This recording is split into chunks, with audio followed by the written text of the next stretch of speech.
The Green Children of Woolpit, in the year 1173.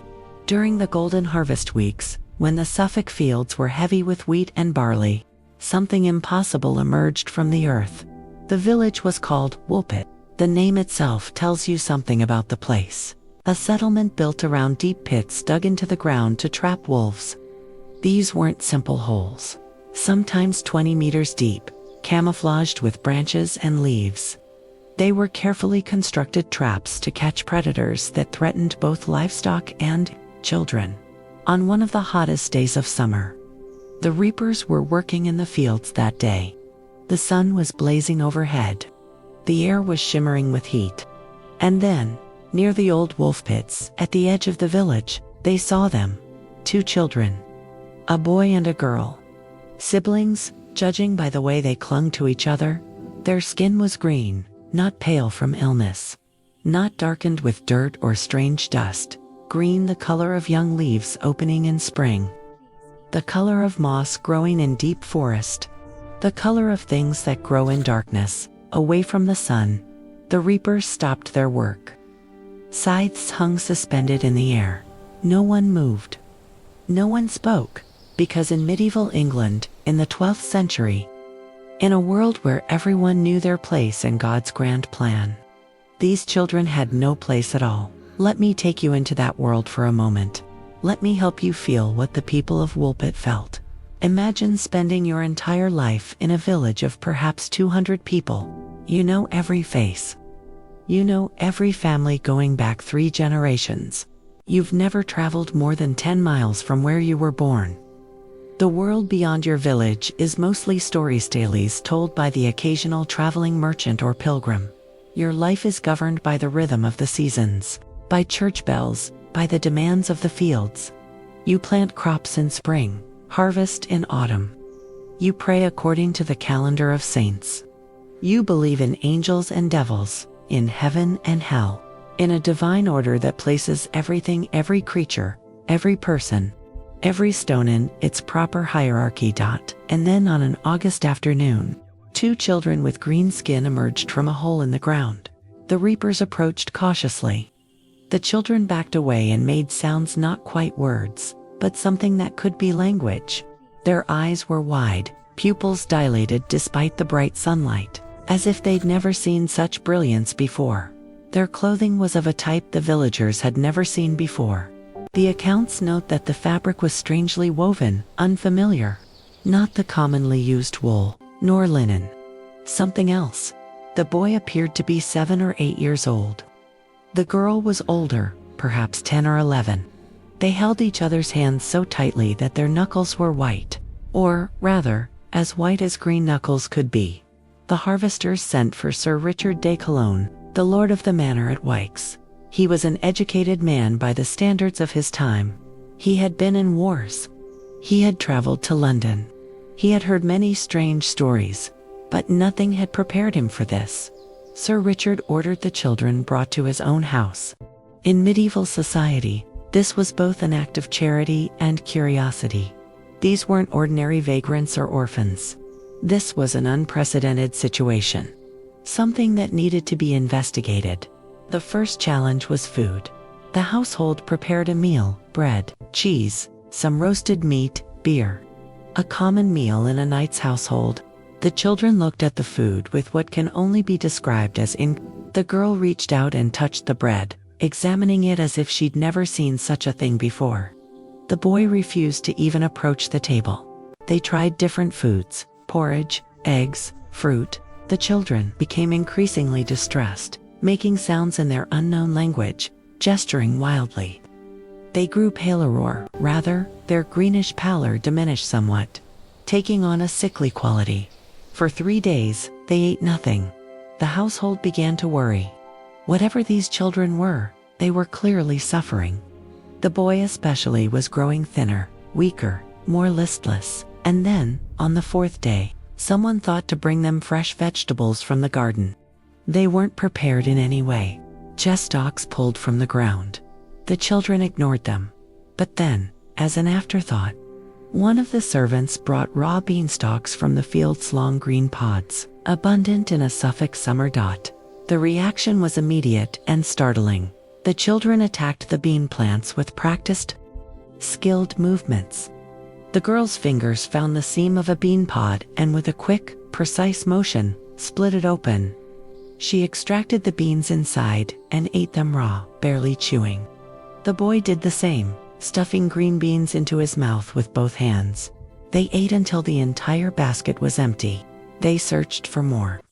Their gestures and expressions made it clear that this was the only food they recognized, the only thing they knew. Raw beans. Nothing else. This continued for weeks. The children lived in Sir Richard's house, eating only raw beans. Villagers came to watch them. Word spread to neighboring villages, to the nearest town. People traveled miles to see Woolpit's green children. The church naturally became involved. This was an era when unexplained things were often seen as either miracles or witchcraft, with little middle ground. Was this God's work? The devil's? Were these children blessed? Cursed? Changelings? Fairies? The local priest observed them carefully. He noted that when frightened, they made the sign of the cross or similar gesture. They didn't recoil from holy water or blessed objects. Whatever they were, they didn't appear demonic, but they certainly weren't natural. The boy struggled the most. While his sister slowly adapted to their new surroundings, the boy remained fearful and withdrawn. He wouldn't meet anyone's eyes.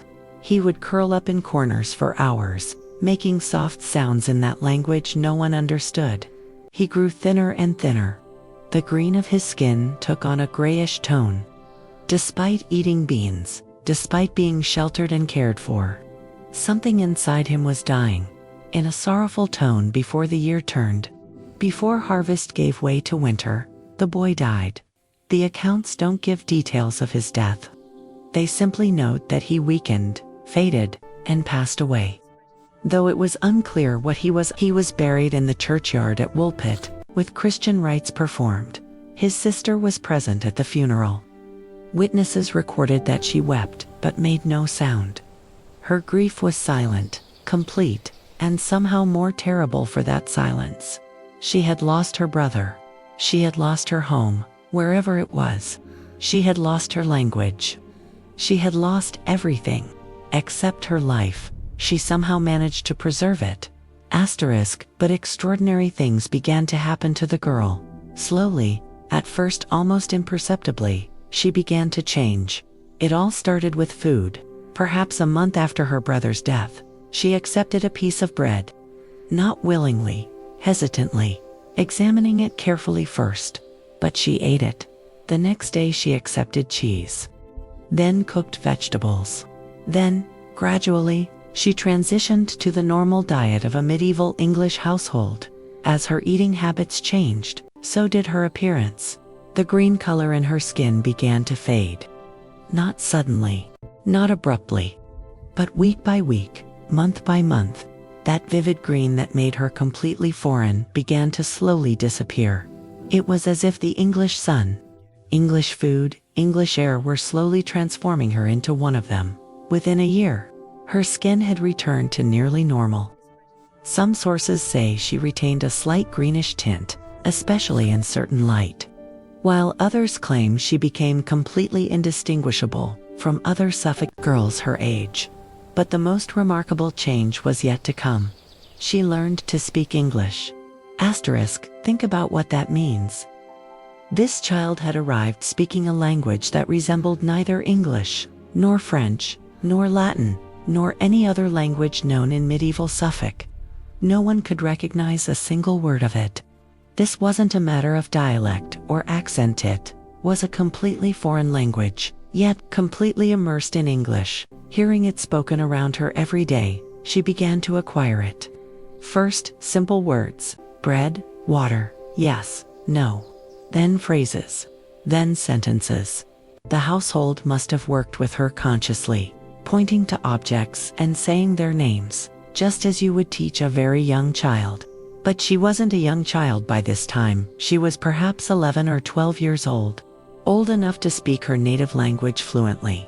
Old enough that learning a new language would be difficult. But she learned. And when she could finally speak, English well enough to be understood. When she could finally tell her story, what she said was more extraordinary than anyone could have imagined.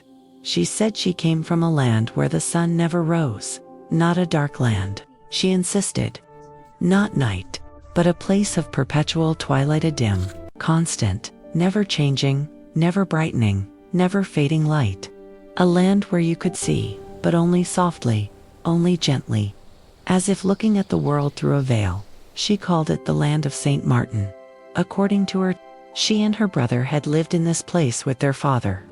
Some sources say their father was a shepherd, others that he grew crops. The details vary depending on which historian you read. But the basic facts remain the same. They were working in these dim lands, tending to animals or plants, and then they heard a sound. Asterisk, she compared it to bells. Beautiful bell sounds coming from far away. Not the harsh bronze clang of church bells, but something sweeter, more melodic. The kind of sound that draws you in, makes you want to follow it wherever it leads. She and her brother abandoned their work. They followed the direction of the sound. It led them to a cave, or perhaps a tunnel. The accounts differ slightly. But they entered, still following that distant bell sound. And they walked. And walked. She couldn't say how long they walked. According to her account, time became uncertain. The tunnel was darker even than their twilight lands. Holding hands, they continued forward, always following the sound that seemed to be ahead of them. And then, suddenly, they emerged into light. Into overwhelming, dazzling, impossible light.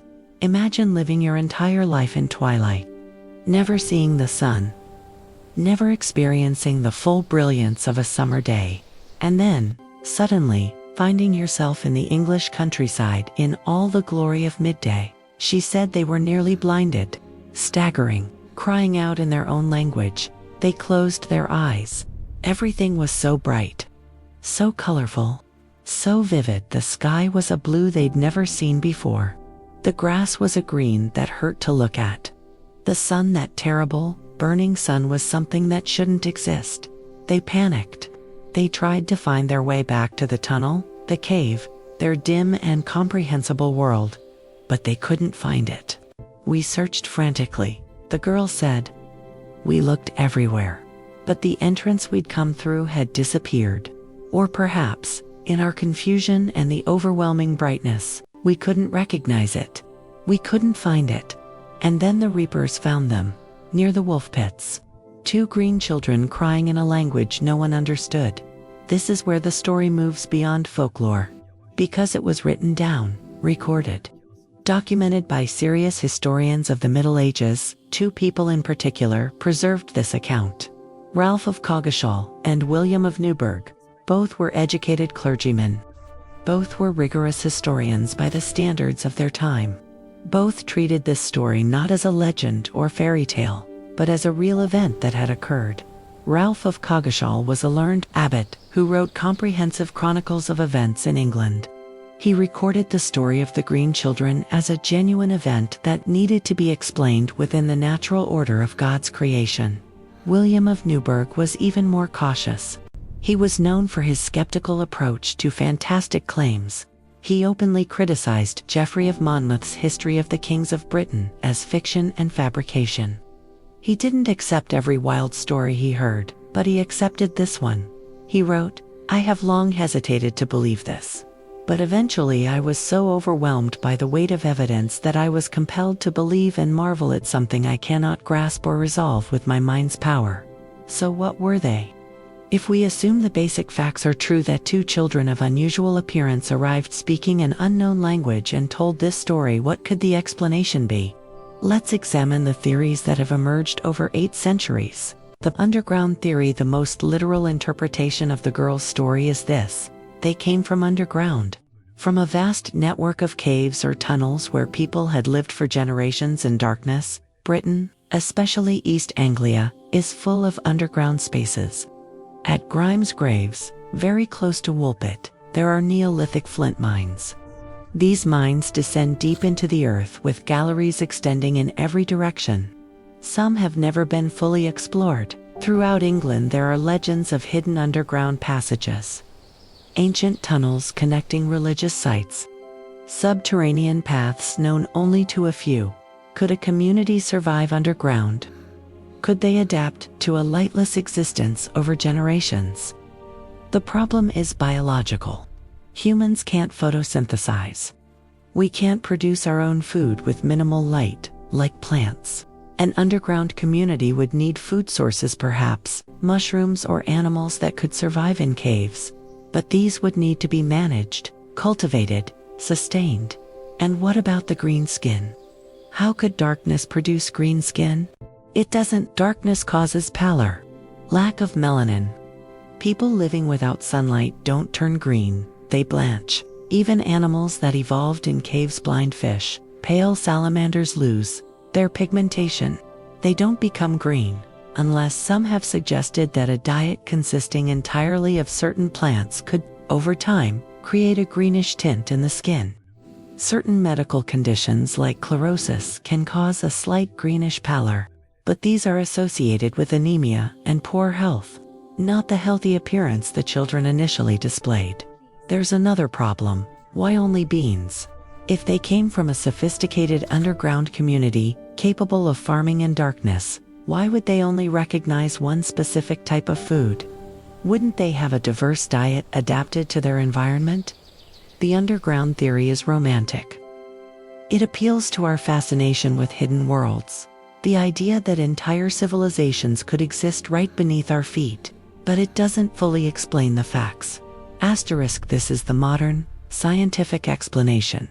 The one that tries to fit the story to known medical conditions. Hypochromic anemia, caused by copper poisoning, can lead to a greenish tint in the skin. Prolonged exposure to copper through mining, contaminated water, or industrial processes can cause the skin to take on an unusual color. There are documented cases of people in mining communities having greenish skin. This is real. It exists. Perhaps the children came from a community engaged in copper mining or processing. Their green skin was a symptom of chronic copper exposure. Their strange language was a dialect or tongue foreign to Suffolk locals. The stories about a sunless land were either metaphorical or the result of a misunderstanding. But here's the problem. There was no copper mining in Suffolk. There wasn't any in the surrounding counties either. The nearest copper mining operations were hundreds of miles away, in Wales or Cornwall. Could the children have made such a long journey? Lost, wandering for weeks or months? Possibly. But how could they have survived such a journey? And why would they have no memory of it? More troubling, the copper poisoning theory doesn't explain the rapid fading of their green color. Copper poisoning doesn't spontaneously resolve because a person moves to a new location and changes their diet. It requires treatment. The body can't quickly excrete accumulated copper. Yet the girl's green skin faded within a year. This seems more consistent with something superficial, perhaps a dietary factor or temporary condition, rather than deep copper poisoning. And there's still the bean issue. Why would children with copper poisoning refuse to eat anything but raw beans? There's no medical explanation for such a specific food aversion. This is the explanation preferred by many modern historians. It tries to ground the story in the political realities of 12th century England. In the 1170s, there was significant persecution of Flemish immigrants in England. These were wool merchants and weavers who had settled in East Anglia, bringing valuable skills but also encountering resentment from the local population. During periods of political turmoil, Flemish communities were sometimes attacked.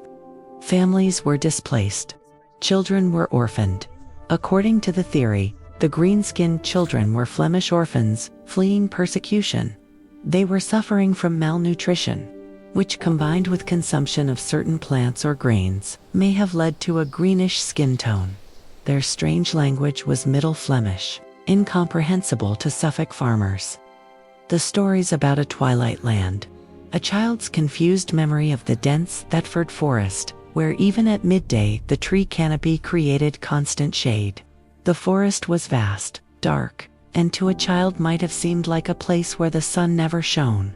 The bell sounds they heard, the real church bells of Bury St. Edmunds, but distorted by distance and the forest's acoustic properties.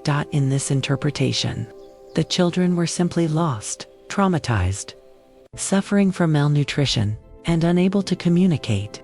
Their story was a distorted account of real experiences, filtered through trauma and linguistic misunderstanding. This theory is practical and rational. It doesn't require us to believe in underground civilizations or impossible biological conditions. But it requires us to ignore a lot. It requires us to believe that educated historians, people who would have recognized Flemish speakers, who had traveled, who had heard many languages, couldn't recognize Middle Flemish. That seems unlikely. It requires us to believe that children from a persecuted community would have no memory of persecution, no memory of their families, nothing but a vague story of a twilight land and bells. Trauma can cause memory loss, yes, but such specific, consistent memory loss. It requires us to believe that malnutrition produced a vivid, bright green color that multiple independent witnesses described the same way. Not pale, not yellow. None of the colors we associate with malnutrition. Green. And most troubling, it requires us to explain why the girl, after recovering and integrating into English society, continued to maintain her story. She lived for years after these events. She spoke fluent English. She had the opportunity to explain, to clarify, to tell a more conventional story, but she didn't, according to historical records.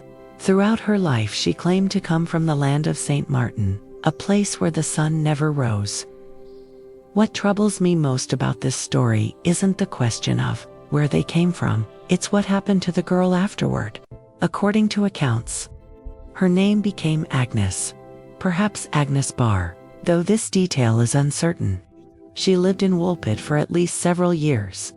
She learned English. She learned to eat normal food. The green color of her skin disappeared. In external appearance, she became an ordinary English girl. But historians note an interesting detail. They describe her as having a somewhat wanton and impudent manner. In the carefully coded language of medieval chronicles, this is a significant detail. The words wanton and impudent carry different meanings than they do today.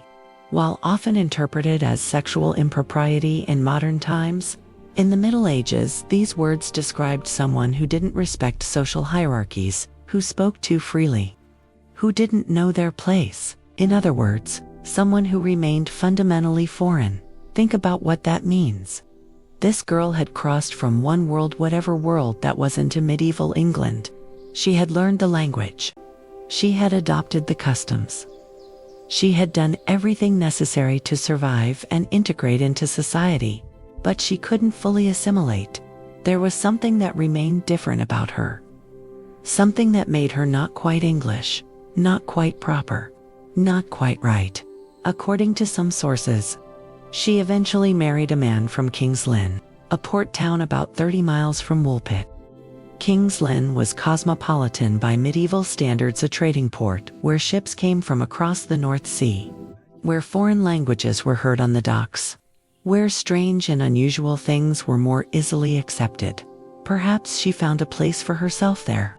Perhaps among merchants, sailors, and traders, each foreign to each other. In their own way, she could finally find somewhere she belonged. Or perhaps she never really belonged anywhere anymore. Because how could she? She had memories, however dim, of somewhere else. A place of twilight, of bells, of her father's herds. A place where her brother still lived. A place she could never return to. She had watched her brother die in this bright, incomprehensible world. She had been forced to adapt or perish. She had learned a new language, literally forgetting the one she spoke before, because according to accounts, as she learned English, she lost the language she had spoken. She had become English, but she was no longer what she had been. And the cost of that transformation, the psychological cost, the emotional cost, is recorded nowhere. We can only imagine it. Perhaps the burden of being the only one who remembered, being the only one who knew about another world that existed, that had existed, somewhere unreachable, carrying that knowledge alone, unable to fully share it because you no longer have the words. Because your skin no longer testifies to your origin. Surviving when your brother couldn't. Adapting when he couldn't. Perhaps carrying the guilt of that. The guilt of losing your green skin. Losing your language. Losing your memories of home. Losing everything that connected you to him. And being forever marked, somehow, as inappropriate, wanton, impudent, not quite right.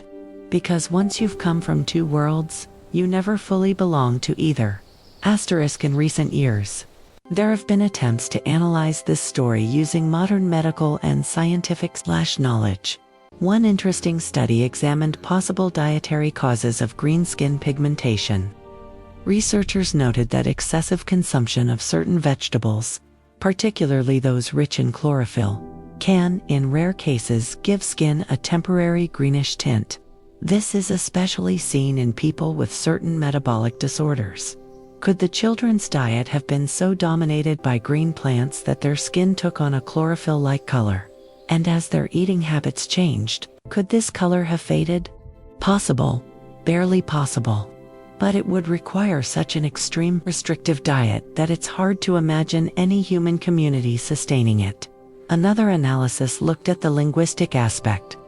Historical linguistics experts tried to determine what language the children might have spoken. Could it have been an extinct Celtic dialect? An unknown Pictish language? An isolated community language that died out centuries ago? The problem is, there's no record of the language. No words were preserved. The historians simply note that the language was completely foreign and remember. These were educated people who had heard Latin, French, English, and probably several other languages. For a language to be that completely unrecognizable suggests either extreme isolation or something else entirely. Why does this story still persist? Among all the strange tales recorded in medieval chronicles, why does this one continue to fascinate us? I think it's because it resists easy answers. Most medieval mysteries can be explained. The dancing plague of 1518. Ergot poisoning. Spontaneous human combustion. The Wick effect. Visions of angels. Temporal lobe epilepsy. We've become very good at explaining the unexplainable, at finding the natural cause behind the supernatural claim. But the green children resist this. Every explanation has flaws. Every theory requires us to ignore some part of the documented evidence. The underground theory can't explain the biology. The copper poisoning theory can't explain the geography or the rapid recovery. The Flemish orphan theory can't explain why educated observers didn't recognize the language, or why the girl maintained her story for years. Even if we set aside the green skin claim as exaggeration, though it's stated in multiple independent sources, we're still left with two children who spoke an unknown language, ate only beans, and told a consistent story about coming from a place of perpetual twilight. Perhaps that's the point. Perhaps some mysteries aren't meant to be solved. Perhaps some stories exist in the liminal space between the known and unknown, and their value lies precisely in that transitional zone.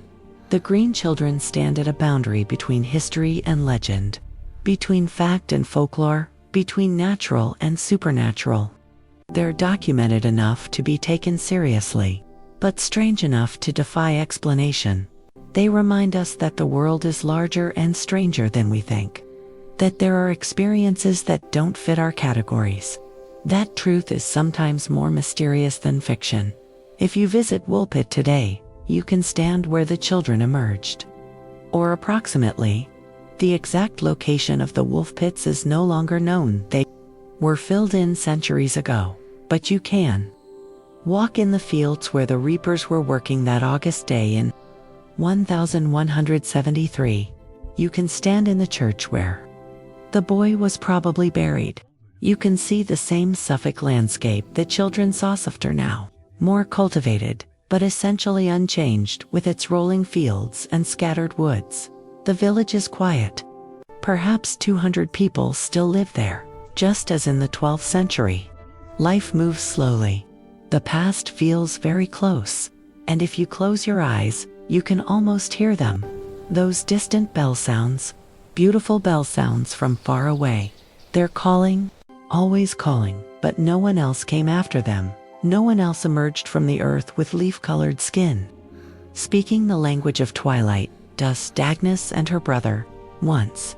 A miracle, a mystery, or an unexplained event, and then silence. William of Newburgh concluded his account with these words: "Let everyone say what they wish about these matters. But I was so overwhelmed by the weight of reliable witnesses that I was compelled to believe things I cannot understand, compelled to believe what he couldn't understand." That might be the most honest response anyone can give to this story. To acknowledge what happened, that something happened, even if we can't understand what. Ralph of Coggeshall was more concise and objective. He recorded the events as they were told to him, without elaborate interpretation. As if to say, this happened. What you make of it is up to you, and for 8 centuries, we've been making of it what we will. Each generation interprets the story through its own lens. Medieval audiences heard it as a story of God's mysterious creation. Enlightenment thinkers dismissed it as superstition. Victorians romanticized it as a fairy tale. Modern skeptics search for rational explanations, but the story remains unchanged. 2 green children emerged from the earth. One died, the other survived and told her story. Everything else is interpretation. In the end, what remains is Agnes, a girl who crossed from one world to another, who lost her brother, her language, her green skin, the way home, who adapted, survived, integrated. Who became English but never stopped being from somewhere else, who carried the memory of twilight and bells to the end of her life. We don't know how long she lived. The historical records don't tell us. Perhaps she married. Perhaps she had children. She grew old in King's Lynn or somewhere else in England. And then she too died. Like everyone, and her memories died with her. The last person who knew the truth. The last person who had seen the land of St. Martin. The last person who could speak the language of twilight, if she still remembered the words. Gone. All that remains are these brief accounts. A few paragraphs in medieval chronicles. A village legend. A mysterious story that refuses to be solved, and the question that troubles me: did she spend her life trying to find her way back? Did she search the countryside around Woolpit, looking for the cave, the tunnel, the entrance to her twilight world? Did she listen for the sound of bells, hoping to hear them again, hoping they would call her home? Or did she accept, as we all must accept losses in our lives, that home was gone, that the way back was closed, that for better or worse, she was English now and would remain so until she died? I think she searched. I think she searched for years, and I think eventually she stopped. Not because she found answers, but because she realized there were no answers to be found. The tunnel was gone. The bells had fallen silent. The land of St. Martin existed only in her memories now, and even that memory was fading, so she lived her life. She made a place for herself in this bright world of sun and color and incomprehensible light. But she never forgot. She couldn't forget, because to forget would mean her brother died for nothing. That the journey they made together, following those beautiful bells, had no meaning at all, so she remembered. And she told her story, over and over, to anyone who would listen.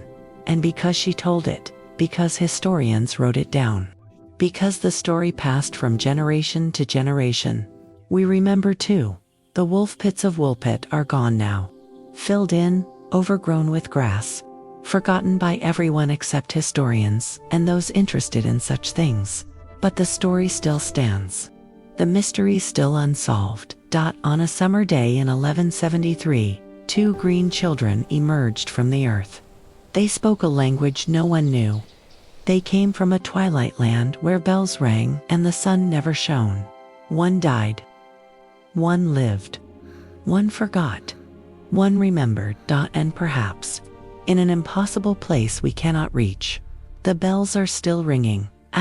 Opening with distant church bell sounds, medieval style, not modern. Light wind blowing through grain fields as the foundational layer.